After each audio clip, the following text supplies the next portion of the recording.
Welcome to Tenor Tech, where I solve the problems you didn't even know you had. You need to be an administrator and on Pro, Enterprise, or Education. Home lacks Gpedit. MSC by default. Once you've signed into an admin account, press Windows key plus R to open the Run box. Type Gpedit. MSC and do not hit Enter yet. Pause to make sure spelling is exact because a typo opens nothing. If UAC prompts appear, provide consent.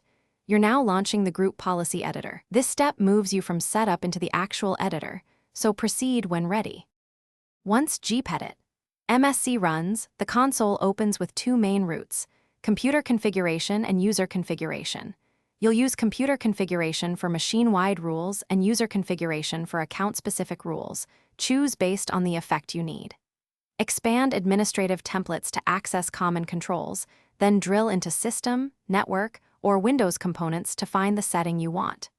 Make changes by double-clicking a policy, switching between not configured, enabled, or disabled, and clicking Apply.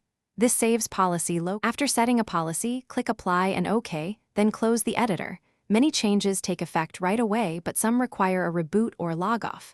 To force immediate application, open an elevated command prompt and run gpupdate/force. Wait for success messages. If you can't run Gpedit MSC, confirm your Windows edition.